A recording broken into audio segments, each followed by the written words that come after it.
मदन सेन और चंद्रप्रभा की दर्दनाक दास्तान। राजा चंद्रगुप्त रतनगढ़ राज्य का शासक था। उसकी सेना में सबसे वीर और साहसी बेटा मदन सेन था, जिसे लोग उसकी ताकत और पराक्रम के कारण मानते थे।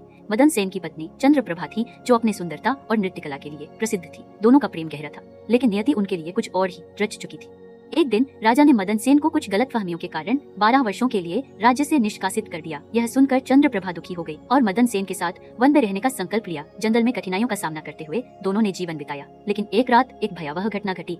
एक विषैला सांप चंद्रप्रभा को डस गया और वह मृतप्राय हो गई। मदन सेन ने हताशा में भगवान शिव की प्रार्थना की। उसकी प्रार्थना सुनकर शिव और पार्वती प्रकट हुए। शिव ने उसे एक अमूल्य वरदान दिया, लेकिन चेताया, इस वरदान का उपयोग सोच समझकर करना। मदन सेन ने आधे जीवन का त्याग कर चंद्रप्रभा को जीवित कर दिया, लेकिन उसे नहीं पता था कि इस पुनर्जीवन के साथ चंद्रप्रभा के भीतर एक प्राचीन और पिशाचिनी आत्मा का वास हो गया था। चंद्रप्रभा में अजीब बदलाव आने लगे।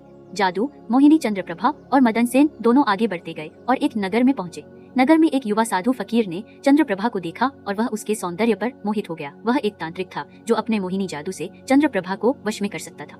चंद्रप्रभा, जो अब एक पिशाचिनी के प्रभाव में थी, ने फकीर से मिलना शुरू कर दिया। उसकी मोहिनी में पड़कर चंद्रप्रभा ने अपने पति को कुएं में धकेलने का निश्चय किया। जैसे ही मदन सेन ने पानी के लिए झुककर अपना हाथ बढ़ाया, चंद्रप्रभा ने उसे धक्का देकर कुएं में गिरा दिया और तांत्रिक के साथ चली गई। मदन सेन कुएं में फंसा रहा। कई दिन बीत गए, लेकिन कोई उसे बचाने नहीं आया। रात में कुएं के अंधेरे में अजीब अजीब आवाजें उसे सताने लगी। कुएं के अंधेरे में उसे एक बुरी आत्मा का चेहरा दिखा, जो कह रही थी, मदन सेन, तेरी मृत्यु तेरी पत्नी के हाथों होगी। वह आवाज धीरे धीरे धीरे डरावनी हो गई और उसके कानों में गूंजने लगी। किसी तरह मदन सेन ने अपनी जान बचाई और उस नगर पहुंचा जहां चंद्रप्रभा एक नर्तकी बन चुकी थी। मदन सेन ने अपनी पहचान छुपाते हुए उसे देखने गया। वह देखता रहा कि उसकी पत्नी अब फकीर के साथ किस तरह जीवन बिता रही है। चंद्रप्रभा की मोहक नृत्य देख उसे अब बदला लेने की तीव्र इच्छा हुई।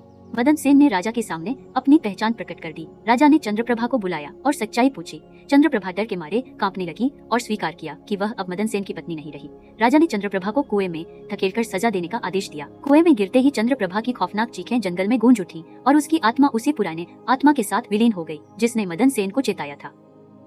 इस तरह मदन सेन ने न केवल अपने प्रेम का विश्वासघात देखा, बल्कि एक खौफनाक रहस्य से भी सामना किया, जिसने उसकी पत्नी को हमेशा के लिए उससे छीन लिया।